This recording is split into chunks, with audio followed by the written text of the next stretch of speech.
talk about six-pack muscles, or what people think is their six-pack muscles, but is their core. We want to talk about our core here.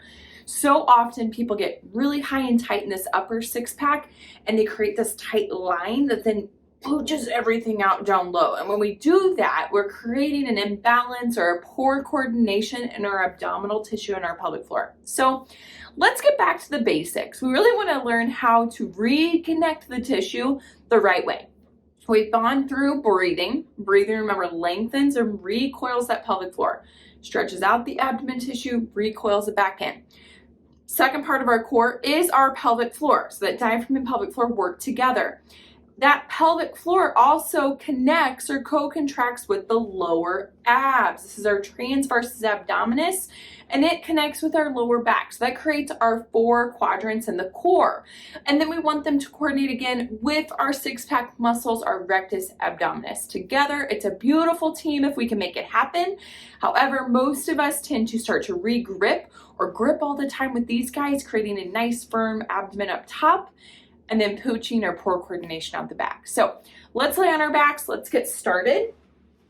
Let's start with our breath. As you breathe in, I want you to lengthen out that tissue, lengthen out that pelvic floor. Just a little reminder, just like any other muscles, these muscles should lengthen and recoil or contract. So we want to make sure we're not always holding tension in this area. Breathe in and out. And on this, I want you to breathe in again. I want you to give a big audible exhale. Get it all out. As you blow all that tissue or all that air out, notice if you feel any tissue kind of awakening in this lower abdomen. Go ahead and breathe in again. Blow out.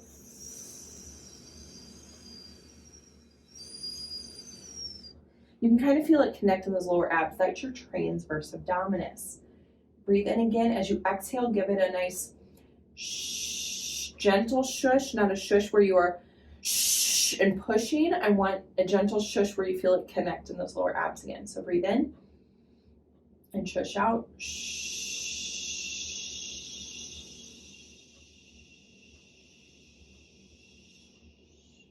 Until you get all that air out. And you might feel that lower abdominal connection again. So we really want to try to coordinate this tissue as you're exhaling to zip up from like pubic bone all the way to breastbone. So again, getting those lowers to connect with that shushing, and then think of a zipper connecting all the way to your breastbone, and that's how you're going to connect your abs. We call that a zip up. So let's try it this time on exhale. As you're blowing all that air out and you feel those lower abs kick in, think of a zipper continuing to go from pubic bone all the way to breastbone. Here we go. Breathe in. Blow out.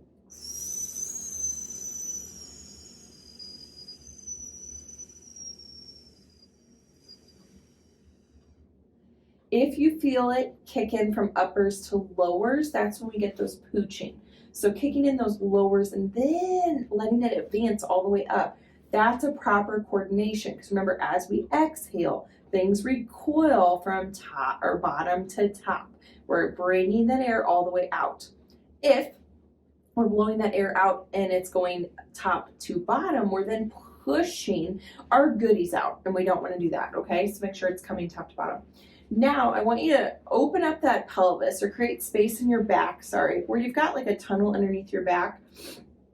You're going to inhale. We're going to try a pelvic tilt.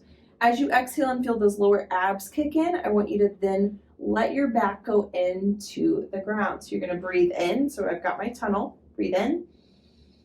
As I'm blowing out for my lower abs, I want to take my spine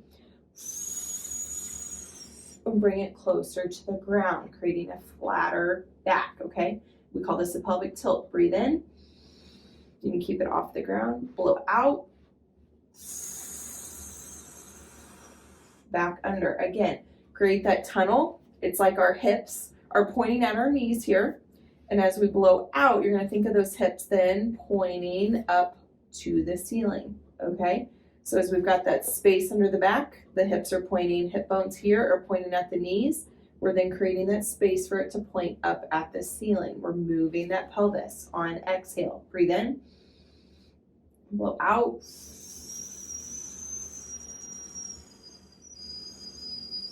all that air out. Again, inhale, let that pelvis come back. Blow out. All out. Great. Let's try that on all fours. Okay, so this is on a quadruped position. Big fancy word for all fours. So get into that tunnel portion the same way we were on the ground. So our belly is sinking, our belly and pelvis are sinking towards the ground. Inhale. Exhale. Go into where we've got the pelvis pointing at the ground.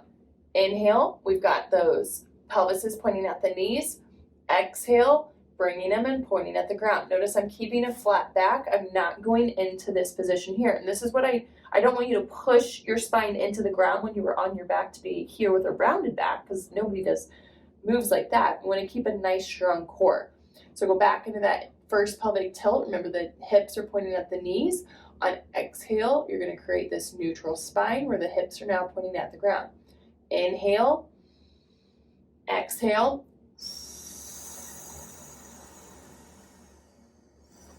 Okay, go back into that inhale, hips pointing at the knees. As we come up into straight back here, I want you to additionally add on a zip up into this position. Okay, so we're inhale here, blow out, and create that zip up in this position. Inhale again, let it all relax. Exhale. So these are all beginner moves, but a lot of us with whatever we do, whether it's lifting or just day-to-day activities, we're improperly, poorly coordinating the abdominal tissue. So we're trying to reconnect the dots the properly way again. Last time here, breathe in, blow out, neutral spine, and add that zip up in. From here, you can practice a bird dog. So with bird dog, we're going through those steps again. Hips are pointing at the knees. We're going straight hips, zip it up, or moving an arm up, back down. Bring it back into that cat-cow position, sunken pelvic tilt. Inhale, exhale, this is gonna come here. You're gonna zip up and lift an arm. Notice I'm not having my pelvis or back move at all. You can also try this going from here, getting that neutral pelvic tilt, getting that zip up, and moving a leg back. Notice I'm not rotating or lifting up like a fire hydrant with a dog. I'm going here, pelvic tilt, zip up on exhale, lift that leg straight out, okay? Then you can also try here, pelvic tilt, neutral spine, opposite leg. So I've got right leg going back with my opposite arm, which is my left arm. Come back to neutral, drop it down. Inhale, exhale, pelvic tilt, zip it up, opposite leg, opposite arm. Notice straight back. Do this in front of a mirror. Put gift wrap on your back or a foam roll and see if you can keep it nice and straight. If it tips or it rounds, it's going to knock that foam roll or gift wrap off. So my goal today for you, or my challenge, test these out. See how you do. See how you can handle a zip up on your back, a pelvic tilt on your back, then to go all fours, pelvic tilt, add in a zip up. Try the bird dog activity. Can you keep your pelvis nice and neutral? Test it out. Let me know how it goes, but test that out today. Do a couple repetitions side to side and keep me posted on how your core control is going. Have a great day. Let me know if you have any questions.